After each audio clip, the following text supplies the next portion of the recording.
तो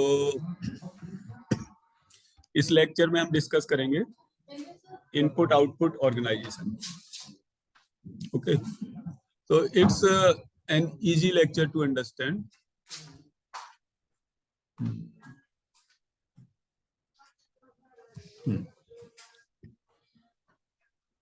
as we know कि जब सीपीयू क्या नाम कौसलेन इसका बात नहीं करो, वो जावेद। हाँ, तो जब कोई प्रोग्राम प्रोसेस होगा मेमोरी में, तो डेटा और इंस्ट्रक्शंस मेन मेमोरी में होंगे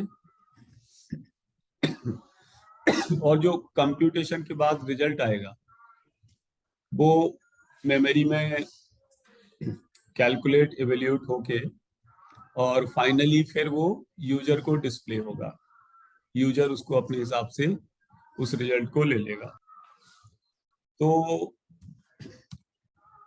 इस डायग्राम से ये हम अवेयर हैं पहले से कि सीपीयू है, CPU is connected to the memory system. तो एड्रेस में एरो वन साइड होता है because CPU looks for the address of the main memory, और जबकि डेटा और इंस्ट्रक्शन दोनों साइड हो सकते हैं। मेन मेमोरी से सीपीयू में डेटा और इंस्ट्रक्शंस दोनों आपस में फ्लो हो सकते हैं। मेमोरी में कोई डेटा है वो सीपीयू में आएगा, सीपीयू से मैनिपुलेट होकर फिर मेमोरी में आएगा। और सीपीयू के जो मेन पार्ट्स होते हैं वो एएलयू है, कंट्रोल यूनिट है एंड उसकी इंटरनल मेमोरी। तो इंटरनल मेमोरी में क्या क्या होता है? Cache memory as well as the registers. तो अब ये जो सीपीयू है वो हमारा मेमोरी के थ्रू इनपुट आउटपुट सिस्टम से कनेक्टेड होता है, क्योंकि जो इनपुट आउटपुट डिवाइसेस हैं वो मेमोरी से ही डेटा उसमें जाएगा और मेमोरी से आएगा। लेकिन आज के टाइम ये डेटा हमारा डायरेक्ट सीपीयू भी हैंडल कर सकता है अगर हमारी इनपुट आउटपुट डिवाइस जो है एक सपोर्टिंग प्रोसेसर से कनेक्टेड है, जिसको हम पढ़ेंगे डीएमए चिप या डायरेक्ट मेमोरी एक्सेस चिप। तो उसमें क्या होता है कि अगर प्रोसेसिंग चिप है एक्स्ट्रा, तो सीपीयू क्या है कि डेटा ट्रांसफर और जो लो लेवल फंक्शन के लिए डायरेक्ट इन्वॉल्व नहीं होता है। इनफैक्ट इनपुट आउटपुट प्रोसेसर जो सपोर्टिंग प्रोसेसर है वो ये काम करता है। सीपीयू तो फास्ट स्पीड वाले जो प्रोसेसिंग है, internal processing of the CPU, वो परफॉर्म करता है। तो जो कम्युनिकेशन है हमारा सीपीयू का पेरिफेरल डिवाइसेस से, सीपीयू कम्युनिकेट करता है मेमोरी से पेरिफेरल डिवाइसेस से। तो उसमें कुछ डिस्टिंग्विटीज होती है, कुछ प्रॉब्लम्स होती है बीच में, मतलब कुछ इश्यूज हैं। इश्यूज ये हैं कि एक तो पहला चीज के फंक्शनल डिफरेंस है हर एक डिवाइसेस में। जो जितनी भी डिवाइसेस हैं और सीपीयू मेमोरी है, सबका फंक्शन अलग अलग है। दूसरा, सबकी अपनी ऑपरेशनल स्पीड भी अलग है। डेटा ट्रांसफर रेट या जो डेटा इंस्ट्रक्शन ट्रांसफर हो रहा है, तो किन्हीं भी दो डिवाइसेस के बीच अगर तुम देखोगे तो उनका डिफरेंस है स्पीड में। और जो डेटा फॉर्मेट, मतलब कि जो डेटा स्टोर हो रहा है किसी डिवाइस में किस फॉर्मेट में हो रहा है, वो भी डिफरेंट है। तो ये इसलिए है क्योंकि variety of peripherals devices available हैं। तो इन डिफरेंसेस को मिसमैच करने के लिए, जैसे पहला फंक्शनल डिफरेंस है, तो हमारा फंक्शनल डिफरेंस है, तो अगर हम पेरिफेरल मेमोरी डिवाइसेस को देखें तो सीपीयू और प्राइमरी मेमोरी के अलावा सब क्या है? इलेक्ट्रोमैकेनिकल डिवाइस है। जैसे हार्ड डिस्क है तो उसमें स्पिंडल होता है, प्लेटर्स हैं और इट रोटेट्स, तो वो मैकेनिकल डिवाइस है कहीं ना कहीं, और उसमें इलेक्ट्रॉनिक पार्ट भी है जो हार्ड डिस्क या किसी भी पेरिफेरल डिवाइस के सपोर्टिंग सर्किट है। हार्ड डिस्क देखा है तुम लोगों ने ओपन कभी? नीचे उसके कंप्लीट सर्किट होता है, तो that is the electronic part. लेकिन जो उसका व्हील है और हेड है, हेड रेडियली मूव करता है और रोटेट होती है, that is completely mechanical part. ठीक है, तो उनका जो ऑपरेशन है तरीका है वो सीपीयू से डिफरेंट है और मेमोरी से, क्योंकि सीपीयू और मेन मेमोरी यही दोनों प्योरली इलेक्ट्रॉनिक कंपोनेंट हैं। तो इन फंक्शनल डिफरेंस को ओवरकम करने के लिए सिग्नल वैल्यू का कन्वर्जन भी रिक्वायर्ड है। वो तुम पढ़ चुके हो पहले। तो अब दूसरा इश्यू है हमारा, ये है operational speed and transfer rate. तो सीपीयू हम जानते हैं सबसे फास्ट डिवाइस है, जो कि सबसे ज्यादा स्पीड पे हमारे ऑपरेशन परफॉर्म करती है। आईओ डिवाइस हो या मेमोरी हो, वो सीपीयू की स्पीड से तो वर्क कर नहीं सकती है। तो इन आईओ डिवाइस और मेमोरी का जो स्पीड है डेटा ट्रांसफर का, वो सीपीयू से कम है। तो इस सेंस में एक सिंक्रोनाइजेशन मैकेनिज्म की रिक्वायरमेंट होती है। सिंक्रोनाइजेशन किस लिए कि दो डिवाइसेस के बीच अगर डेटा ट्रांसफर हो रहा है तो सिंक्रोनाइजेशन रिक्वायर्ड होता है। सिंक्रोनाइजेशन में हम ये कह सकते हैं कि जैसे मेन मेमोरी है और सीपीयू है, इनके बीच प्रोसेसिंग बेटर हो, फास्ट हो, उसके लिए हमने मतलब डिजाइनर्स ने कैश मेमोरी का कंसेप्ट लाके रखा हुआ है, जो कि कैश मेमोरी सीपीयू के भी अंदर है और सीपीयू के बाहर भी है, डिफरेंट लेवल्स पर है।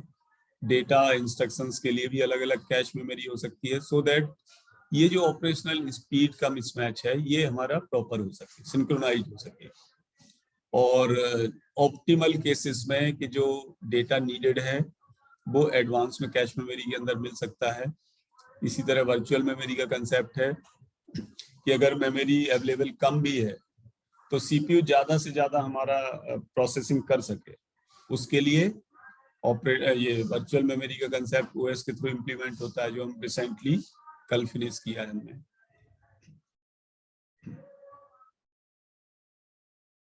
सोर्स एंड डेस्टिनेशन सभी लोग जानते हैं कि जैसे सीपीयू है, जब मेमोरी से इंस्ट्रक्शंस सीपीयू में आ रहे हैं तो CPU will be the destination and memory will be the source.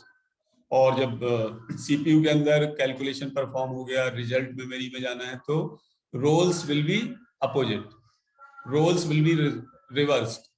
Sometimes CPU will work as a source and sometimes as a destination, and similarly for the other device. कुछ device ऐसे हैं which cannot be which they cannot work as a source as well as the destination। जैसे keyboard है, तो keyboard कभी भी destination नहीं हो सकता।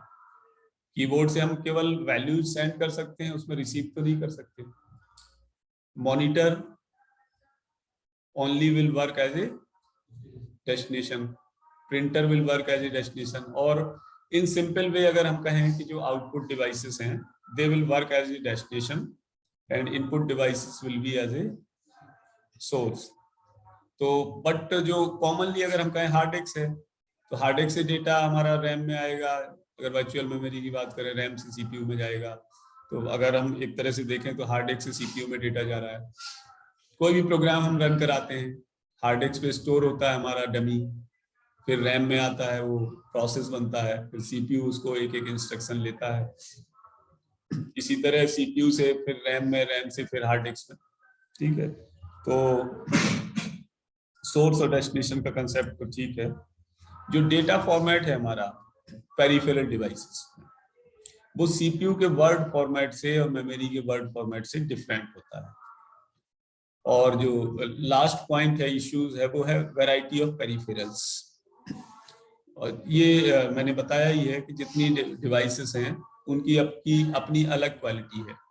कोई सपोज करो मैग्नेटिक टाइप की मेमोरी है, कोई ऑप्टिकल मेमोरी है, कोई इलेक्ट्रोमैग्नेटिक है, कोई हमारी इरेजेबल है, और कोई है कि जो परमानेंट स्टोरेज है जैसे रोम, कुछ है वॉलेटाइल स्टोरेज, कुछ फास्ट है, फास्ट रैम है, कुछ स्लो रैम है। जैसे cache memory is nothing but the fast RAM, static RAM, और सिंपल जो रैम है वो डायनेमिक रैम होती है। तो variety of peripherals are there. तो सभी डिवाइसेस कंट्रोल होनी चाहिए इस तरह के दूसरी डिवाइसेस को हमारी डिस्टर्ब ना करे। अगर दूसरे डिवाइसेस के ऑपरेशन को डिस्टर्ब करेगा तो finally speed will become slow.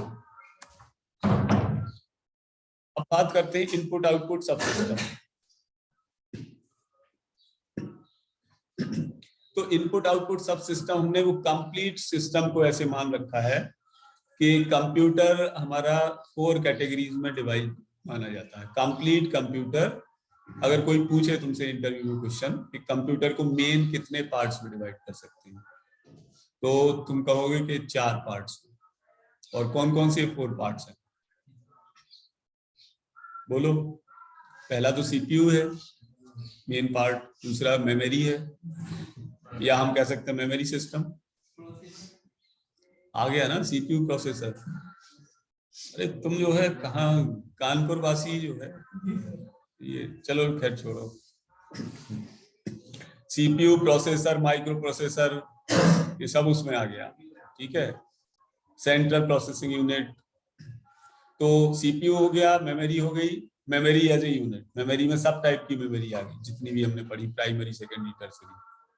और तीसरा है input system, all the input devices as a input unit. और fourth one is the output.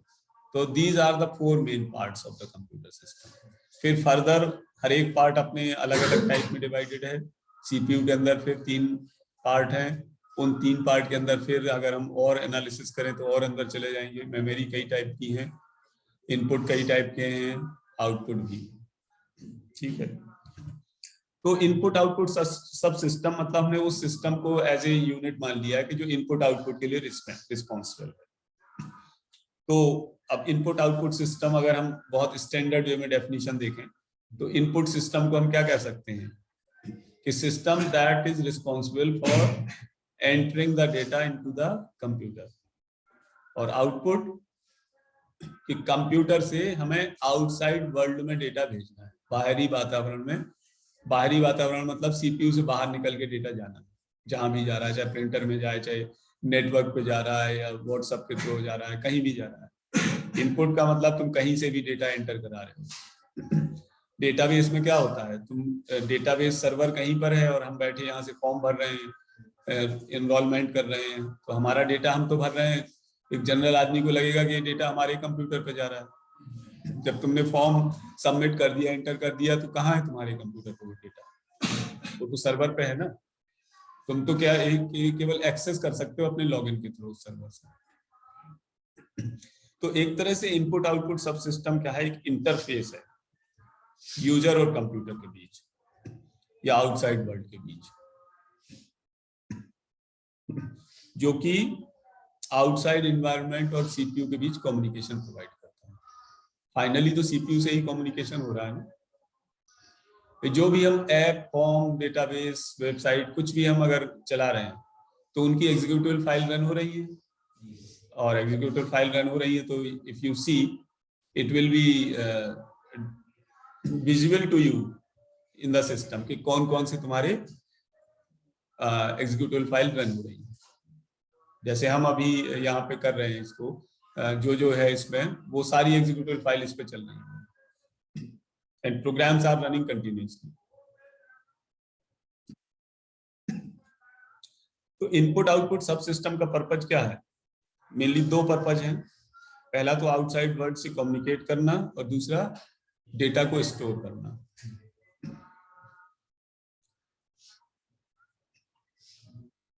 Okay, तो इनपुट आउटपुट सब सिस्टम की जो डिवाइसेस हैं वो सब तुम जानते ही हो, keyboard, mouse, any input device, output device, printer, monitor, magnetic disk, tape, all the devices responsible for input output. अब बात करते हैं input output interface and device controller. तो जो कम्युनिकेशन का इश्यूज है हमारा पेरिफेरल डिवाइस और सीपीयू के बीच, ठीक है, तो हर एक डिवाइस का अपना एक इंटरफेस सर्किट होता है, या सिंपल वे में हम ये कह सकते हैं कि कोई डिवाइस है जैसे हार्ड डिस्क, तो उसका मैकेनिकल पार्ट अलग है और उसकी जो सर्किटरी पार्ट है नीचे डिवाइस के नीचे, वो उसका इनपुट आउटपुट इंटरफेस, या हम ये कह सकते हैं कि circuit which is responsible for communication. Head और डिस्क और स्पिंडल ये तो कम्युनिकेट करते नहीं है। जो बसेस के थ्रू कम्युनिकेशन है, तो हार्ड डिस्क, अगर ओल्ड सिस्टम के हिसाब से हम देखें तो हार्ड डिस्क से डेटा हमारा डायरेक्ट मेमोरी में जाता था। अब nowadays we are having the input output processor, एक सपोर्टिंग प्रोसेसर जो कि डेटा को एक्सेप्ट करके और सीधे सीपीयू को पहुंचा सकता है। इस मतलब इनपुट आउटपुट ऑर्गेनाइजेशन के लास्ट लेक्चर में हम देखेंगे कि हाउ दिस इज पॉसिबल। तो प्रोसेसर बस और पेरिफेरल डिवाइसेस के बीच का जो सर्किट है वो आईओ इंटरफेस है, इनपुट आउटपुट इंटरफेस। जैसे डिवाइस है, डिवाइस हमारी कनेक्टेड है किससे? बसेस से। तो बसेस का कम्युनिकेशन किससे है? इलेक्ट्रॉनिक सर्किट से ही है, और इलेक्ट्रॉनिक सिग्नल से ही वो हमारा मैकेनिकल पार्ट कंट्रोल होता है। Electronic signal plus electricity, control in the sense जैसे हार्ड डिस्क है, तो हार्ड डिस्क पे किस लोकेशन से डेटा रीड होना है, किससे राइट होना है, कहां पर राइट होना है, ये किससे कंट्रोल होगा? सॉफ्टवेयर के थ्रू, इलेक्ट्रॉनिक सर्किटरी से, क्योंकि कमांड तो उधर से ही आएगी ना, सीपीयू से, हमारे प्रोग्राम से, कि हार्ड डिस्क से कहां किस लोकेशन पर रीड होना है। तो हार्ड डिस्क जितनी रोटेट होगी, तुम्हारा हेड जहां मूव होगा किस ट्रैक सेक्टर पर, वो सॉफ्टवेयर से कंट्रोल होगा। बाकी उसको रोटेटिंग के लिए इलेक्ट्रिसिटी जो चाहिए वो इलेक्ट्रिक पावर से मिलेगी।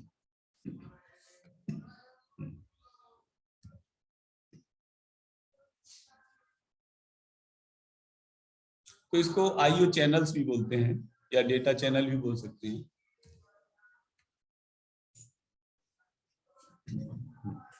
तो ये तो मैं बता चुका हूं कि जो इनपुट आउटपुट यूनिट है उसमें मैकेनिकल कंपोनेंट और इलेक्ट्रॉनिक कंपोनेंट दोनों होते हैं। तो मैकेनिकल कंपोनेंट डिवाइस अपने आप में डिवाइस है। जैसे हम अगर बोलते हैं कि सीडी ड्राइव है, कोई डिवाइस है, तो हम सिंपली ये देखते हैं कि हम फिजिकली या मैकेनिकली वो कैसे दिखती है, ये डिवाइस हमारी। उसके इलेक्ट्रॉनिक पार्ट से कोई नहीं चेक करता कि हाँ ये सही है, कि क्या इसमें इलेक्ट्रॉनिक पार्ट है, कितना चिप लगी है, क्या, केवल हम उसके साइज और शेप से फिजिकली देखते हैं। तो मैकेनिकल पार्ट एक तरह से हम उसको डिवाइस बोलते हैं, और डिवाइस का जो इलेक्ट्रॉनिक पार्ट है दैट इज इंटरफेस सर्किट, जिसको हम डिवाइस कंट्रोलर भी बोलते हैं।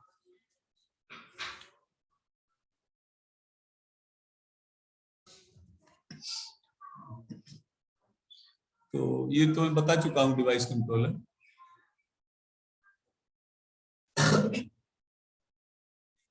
अब इसको जो डिवाइस कंट्रोलर है, ये एक तरह से डिवाइस में अटैच्ड है, फिर बसेस के थ्रू सीपीयू से या मेमोरी से यही कम्युनिकेट करता है।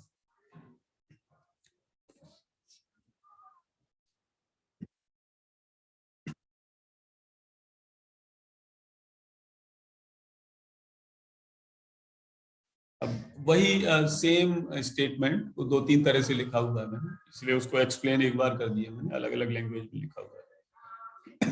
अगर हम एक जनरल डायग्राम देखें, जैसे सीपीयू है हमारा, डिस्क है, प्रिंटर है, मेमोरी है, तो इसमें क्या है कि जो कंट्रोलर अलग से ब्लॉक दिखा रखा है, वो ऐसा अलग से कुछ ब्लॉक होता नहीं है, वो उसी डिवाइस के साथ अटैच होता है। बट यहाँ समझने के लिए हम दिखा सकते हैं, जैसे प्रिंटर है तो उसका जो कंट्रोलर सर्किटरी है, इलेक्ट्रॉनिक सर्किटरी या टेप ड्राइव है, तो वो एक तरह से अलग डिवाइस कंट्रोलर की तरह हमने दिखा रखा है। और एक टर्म होता है पोर्ट। पोर्ट मतलब वो सॉकेट जहां ये हमारा डिवाइस कनेक्ट होती है। जैसे हार्ड डिस्क है, मदरबोर्ड पे जहां कनेक्ट होती है, प्रिंटर है तो तुमने पोर्ट के थ्रू ही तो कनेक्ट कर रखा है। प्रिंटर को कैबिनेट में कनेक्ट किया, और कैबिनेट से वो तुम्हारी बसेस जाके मदरबोर्ड पे कनेक्ट हो रही है, यही होता है ना। तो this is through the port. तो इन पोर्ट का स्पेसिफिक नंबर भी होता है, तुमने नेटवर्क में पढ़ा भी होगा पोर्ट और उसका नंबर। तो उसका नंबर फिक्स होता है कि कौन सी डिवाइस किस पोर्ट से कनेक्ट होगी। तो डिवाइस कंट्रोलर के फंक्शंस क्या होते हैं, हमारा डिवाइस कंट्रोलर क्या क्या करता है, वी कैन अंडरस्टैंड इट।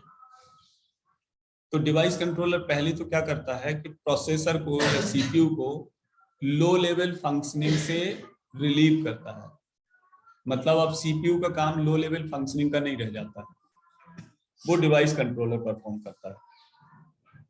दूसरा ये आईओ डिवाइस और सिस्टम बस के बीच इंटरफेस का ही काम करता है, क्योंकि बस हमारी कम्युनिकेट होती है डिवाइस से, तो वो इलेक्ट्रॉनिक सर्किटरी से ही कम्युनिकेट होती है। और इलेक्ट्रिकल इंटरफेस का भी ये वो देखता है, उसका भी मतलब केयर करता है इलेक्ट्रिकल इंटरफेस का। इलेक्ट्रिकल इंटरफेस से मतलब कि जो पावर सप्लाई आ रही है वो इस इंटरफेस सर्किट के थ्रू ही डिवाइस में आती है, और उस पर्टिकुलर पेरिफेरल डिवाइस के मैकेनिज्म को सुपरवाइज भी करती है डिवाइस कंट्रोलर। 2-3 फंक्शन और हैं इसके। ये कम्युनिकेशन लिंक प्रोवाइड करती है सीपीयू और पेरिफेरल डिवाइस के बीच में। डेटा फ्लो को सिंक्रोनाइज भी करता है ये डिवाइस कंट्रोलर, और सीपीयू और पेरिफेरल डिवाइस के बीच का जो ट्रांसफर है, डेटा ट्रांसफर, उसको सुपरवाइज भी करता है। Port edge device controller. Port अभी जैसे जस्ट मैंने बताया कि पोर्ट क्या है, कनेक्टिंग इंटरफेस है किसी भी डिवाइस का सीपीयू से। जो इंटरफेस है, इंटरफेस से मतलब कि वो सॉकेट, ठीक है। जैसे तुम्हारा ये फैन है और ये बोर्ड है, तो पोर्ट इसके लिए एक ना एक सॉकेट होगा ना। इसका जो तुम कंडेंसर है या इसका जो सर्किट है इस फैन का, वो तो हो गया इसका इंटरफेस। तो वो तो इंटरफेस तो उसके लिए रिस्पॉन्सिबल है कि इसका फंक्शनिंग करेगा। लेकिन ये जैसे जिससे कम्युनिकेट होगा, जिस इलेक्ट्रिसिटी से, तो ये पोर्ट की रिक्वायरमेंट होगी। तो बल्ब है या फैन है, तो हियर आल्सो कि every device will be required a port to connect with the computer.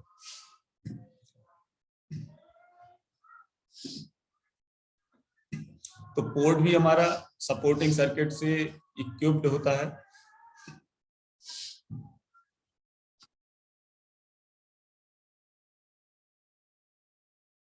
Device controller in different computers. अलग अलग टाइप के कंप्यूटर्स होते हैं, तो उसमें डिवाइस कंट्रोलर का क्या शेप और फॉर्म हो सकता है। तो मिनी एंड माइक्रो कंप्यूटर में क्या है कि प्रिंटेड सर्किट कार्ड के फॉर्म में होता है, जो कि मदरबोर्ड में इंसर्ट किया जा सकता है। माइक्रो कंप्यूटर और मिनी कंप्यूटर सिंगल बस मॉडल यूज करते हैं हमारे कम्युनिकेशन के लिए सीपीयू और कंट्रोलर के बीच। जो लार्ज कंप्यूटर्स हैं जैसे मेन फ्रेम्स हैं और सुपर कंप्यूटर्स हैं, तो वो क्या है कि मल्टीपल बसेस यूज करते हैं, बहुत सारी बसेस।